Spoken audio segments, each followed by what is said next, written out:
viewers, a very good evening. You're watching the news on Sansad Television and I'm Rashika. We get you a look at the latest happenings of the day, be it national, international, weather, sports and much more. But first up, the headlines of the day. Hospitals across India hold mock drills to review COVID preparedness. Union Health Minister says operational readiness of equipment and human resources crucial to deal with any surge in cases. World's first intranasal vaccine against COVID to be rolled out in January. Bharat Biotech's Incovac to be priced at 800 rupees in private markets. Lucknow bench of Allahabad High Court orders UP urban local body elections without reservation for OBCs. UP government says will appeal in Supreme Court if necessary. Cold wave intensifies in Kashmir. Mercury dips several degrees below freezing point at many places. North India reels under severe cold. And facing threat from China, Taiwan extends compulsory military service from 4 months to a year from 1st January 2024. New rule applies to men born after 2005.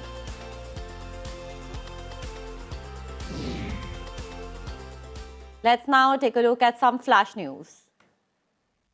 President Murmu asked officer trainees of Indian Police Service to end fear among people about police. Stresses police should take active part in community building apart from their security-related services. Union Education Minister Dharmendra Pradhan says government taking reformative measures to correct aberrations in written history of India. National Education Society for Tribal Students, NESTS, to organize 2-day capacity building program for Eklavya model residential schools teachers in Delhi from Wednesday. Power Ministry, DRDO signed MOU for implementation of early warning system for vulnerable hydro projects and power stations. Suitable mitigation measures against avalanches, landslides to be jointly developed. Karnataka makes wearing of mask compulsory at public places. COVID test made mandatory in influenza-like illness and severe acute respiratory infection cases in the state. The Centre for Economics and Business Research, a British consultancy, says India will become third largest economy by 2035 from the current 5th spot.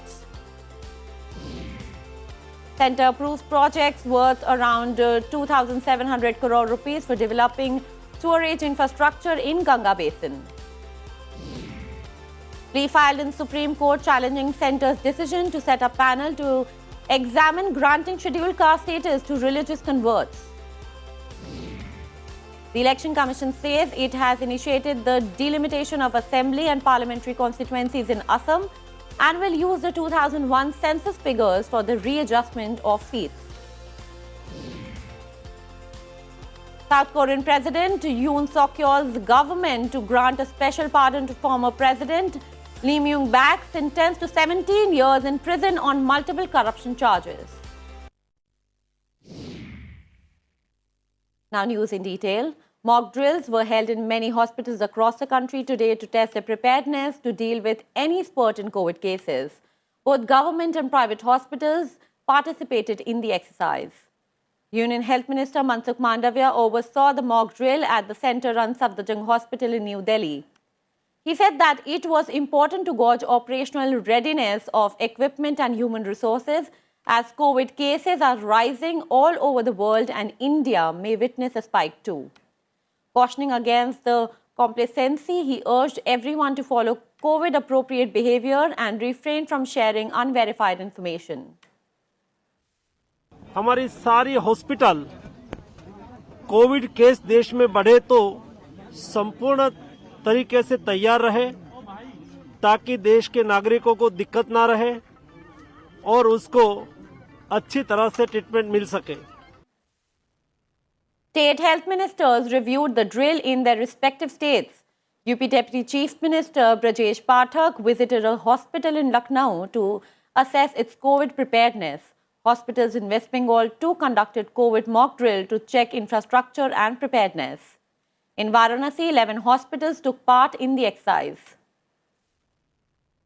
Mock drill was also conducted at MCH Hospital in Gandhinagar in Jammu, the Guwahati Medical College and Hospital, to review the preparedness to deal with COVID. In Patna, along with the mock drill, a 15-bed ICU center was also opened.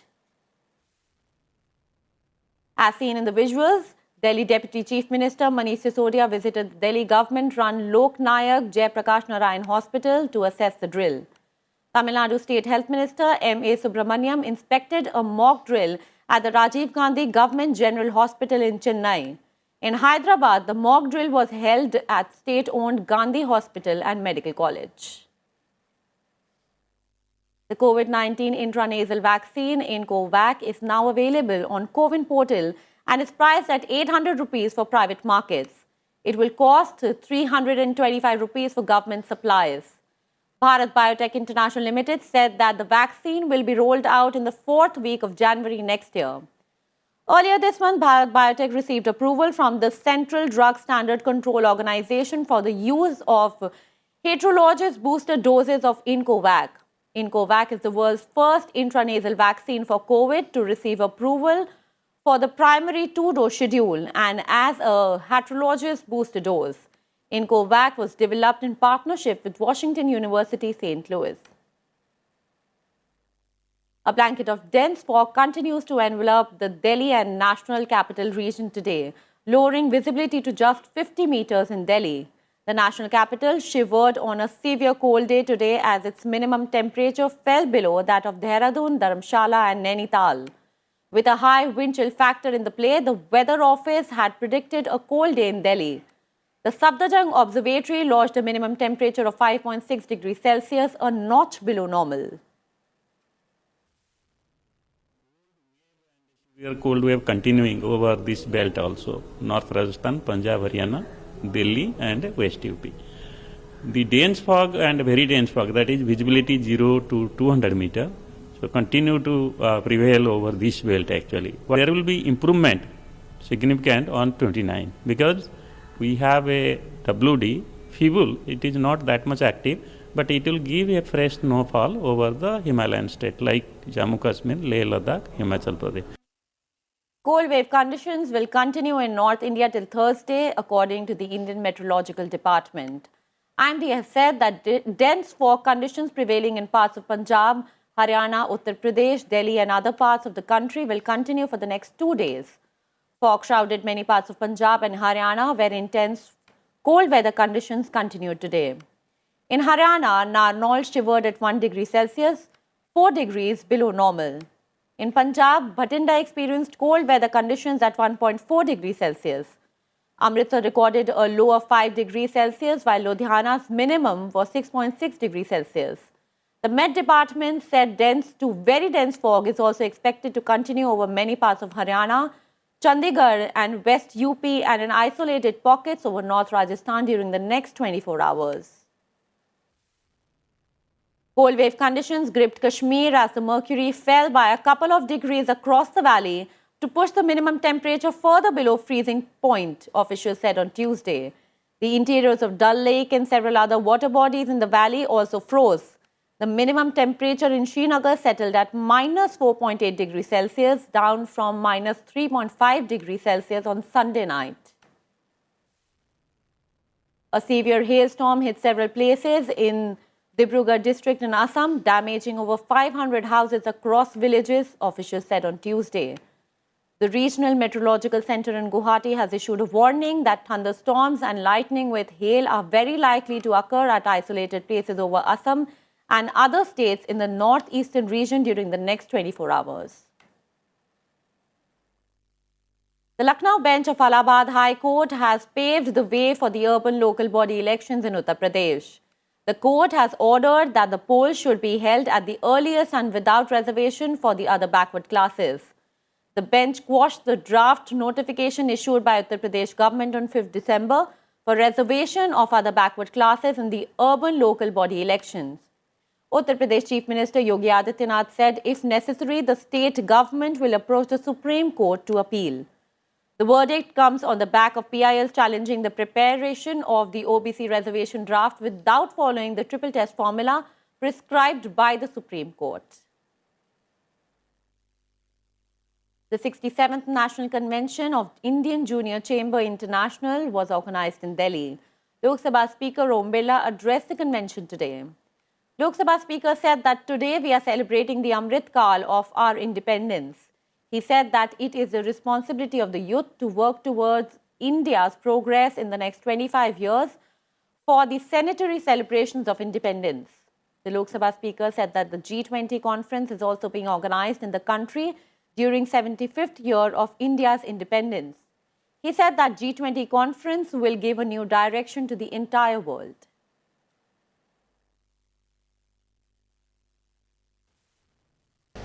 मुझे आशा है जब आप 75 वर्ष की लोकतंत्र की यात्रा के साथ साथ आप जेसीआई की 75 वर्ष की लोकतंत्र की यात्रा करेंगे और अपने लोकतांत्रिक तरीके से चर्चा, संवाद, बातचीत, अनुभव, विचारों को साझा करते हुए जो कुछ भी आपने अनुभव किया है उन अनुभव पर मंथन, विचार कर नए निष्कर्ष, नई दिशा की ओर अपनी कार्य योजना बनाएंगे और अगले 100 साल के अंदर जो 25 साल आपके बचे हैं, जब शताब्दी वर्ष आपका होगा, उस समय हम किस लक्ष्य की ओर काम करें और उस लक्ष्य को प्राप्त करें, निश्चित रूप से ये आपके लिए चुनौती है, लेकिन आपका संकल्प है, चिंतन है और इस चिंतन और संकल्प से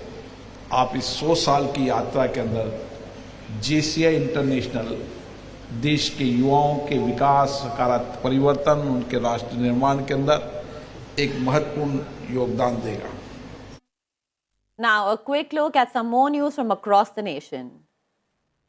President Draupadi Murmu today addressed the students and faculty members of Keshav Memorial Educational Society in Hyderabad.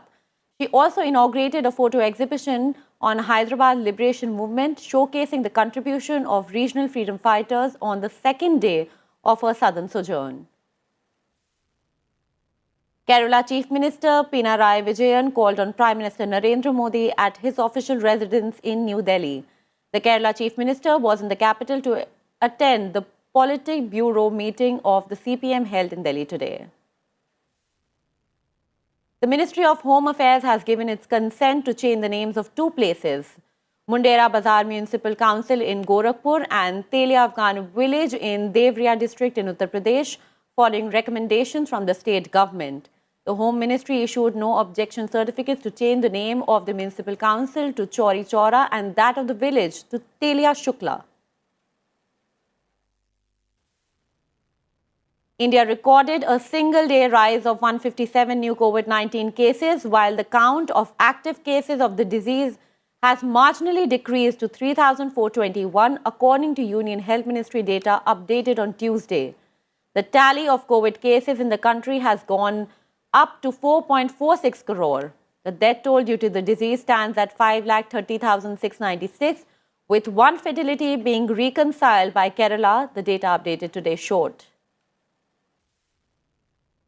The industry size of airbags, a key safety feature in vehicles, is expected to grow to up to 7,000 crore rupees by financial year 2027 in India from the current levels of around 2,500 crore rupees, according to ratings agency ICRA. The growth is expected to be fueled by the increase in content per vehicle arising from high regulatory requirements and voluntary increase in the number of airbags per vehicle for enhancing safety, ICRA said in a statement. Time now for a short break in the bulletin. Stay tuned on the other side for more international news. The glorious journey of India's 75 years of independence, protection of rights, ensuring equality, to empower, to deliver justice. Laws that have defined India and its people. Laws that everyone should know. Watch 75 years. Laws that shaped India. With me, Hemant Batra, only on Sansad TV.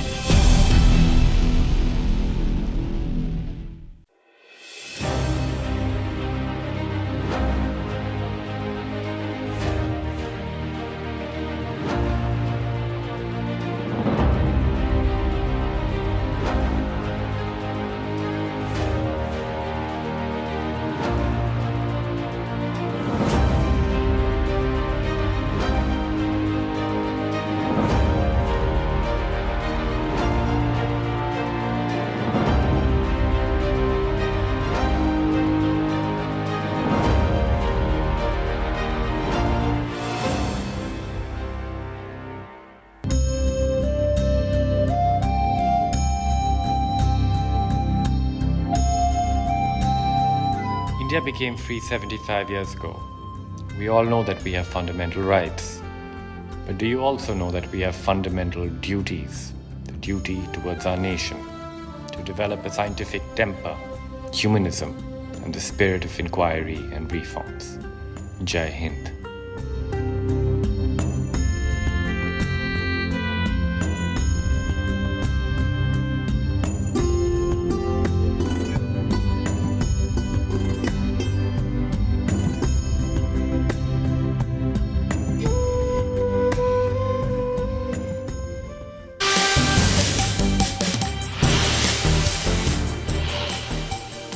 Welcome back to the news. Let's take a look at all the latest developments from the Russia-Ukraine conflict.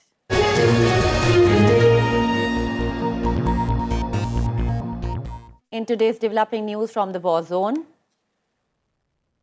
Ukraine's foreign minister Dmytro Kuleba has said that his nation wants a summit to end the war, but he doesn't anticipate Russia taking part. In an interview, Kuleba said that his government wants a peace summit within 2 months at the United Nations with Secretary General Antonio Guterres as mediator. Asked about whether Ukraine would invite Russia to the summit, he said that Moscow would first need to face prosecution for war crimes at an international court. Kuleba asserted that Ukraine will do whatever it can to win the war in 2023, adding that every war ends in a diplomatic way. Commenting on Kuleba's proposal for a peace summit, Kremlin spokesperson Dmitry Peskov said that Russia never followed conditions set by others, but only its own and common sense. Ukrainian president said on Monday that the situation at the front in the Donbas region, including Bakhmut, Crimea and other areas, was difficult and painful. He said that it required all of the country's strength and concentration. He stated that Russia is using all resources available to them to make advance in the region. He also said that power shortages were persisting, with nearly 9 million people remaining without electricity.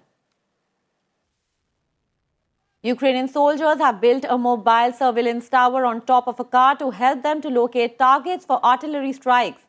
Fighters of the 127 Territorial Defense Brigade, together with volunteers, developed an 18-meter tower for adjusting artillery on a Soviet gas Volga.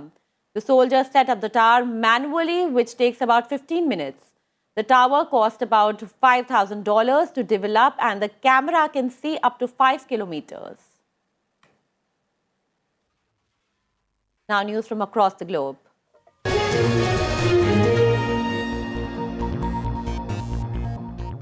In response to growing threat from China, Taiwan has extended its compulsory military service from 4 months to a year starting 2024. Taiwan's President Tsai Ing-wen said today. The longer military service applies to men born after 2005 and will start from 1st January next year. Those born before 2005 will continue to serve 4 months, but under a revamped training curriculum aimed at strengthening the island's reserve forces. Tsai asserted that no one wants war, but Taiwan is at the front lines of the expansion of authoritarianism. Taiwan, which split from the mainland in 1949 during a civil war, is claimed by China. The decades-old threat of invasion by China into self-governed island has sharpened in recent times. South Korea's president has called for stronger air defenses and high-tech stealth drones on Tuesday, a day after North Korean drones crossed the border for the first time in 5 years. The South Korean military has apologized for failing to shoot down North Korean drones that flew back home or disappeared from South Korean radars. On Tuesday, the military again launched fighter jets and attack helicopters after spotting suspicious flight paths at a frontline area, but the military later said it was a flock of birds. South Korean President Yoon Suk-yeol said the country will advance the establishment of the drone unit as soon as possible. It was the first time North Korean drones entered South Korean airspace since 2017. And now time for a quick look at a World Wrap segment. A relentless storm, what authorities call the blizzard of the century, continues to batter North America. The storm, stretching from Canada to Mexico, has killed over 60 people across US. Meteorologists have warned that up to 9 more inches of snow was expected in parts of the New York state. US President Joe Biden has approved an emergency declaration allowing federal support for New York. China will scrap quarantine for travelers from 8 January, officials said, marking the last major shift from the country's zero-COVID policy. After almost 3 years of closed borders, this will reopen the country to those with work and study visas or seeking to visit family. COVID has spread ferociously in the wake of restrictions being lifted.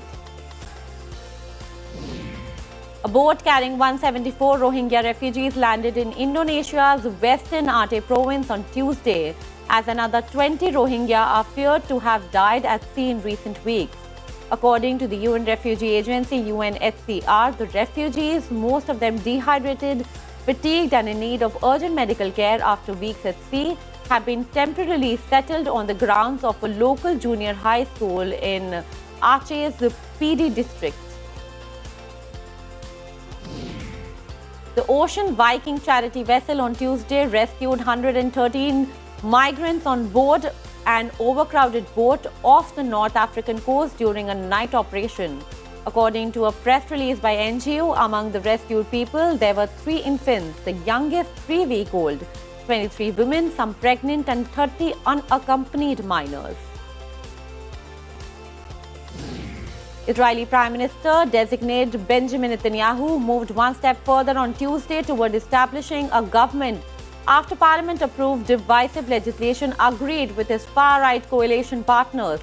Despite a clear election win in November for his right-wing and religious bloc of parties, it has taken Netanyahu almost 2 months to reach deals with his allies. Let's take a look at all the developments from the world of sports. Australia in complete control of Boxing Day Test match against South Africa. And day 2 at 386 for 3 with a lead of 197. Australian opener David Warner becomes the 10th man to score a century and only the second to score a double century in the 100th Test. Australia's injury woes deepen on a day they otherwise dominate as Kremlin Green is sent for medical scans after joining David Warner in retiring hurt. New Zealand openers come up with a solid reply to Pakistan's first innings total of 438. Kiwis 165 without loss at stumps on day 2 of the Karachi Test. Latham 78 and Conway 82 not out on crease. Star Indian shuttler H.S. Pranoy regains his career best number 8 position in the latest BWF World Rankings issued today. The 30-year-old from Kerala had achieved the number 8 ranking in 2018 for the first time. It's a wrap of the day's bulletin. Keep watching Sansad TV for all the latest updates. Take care and good night.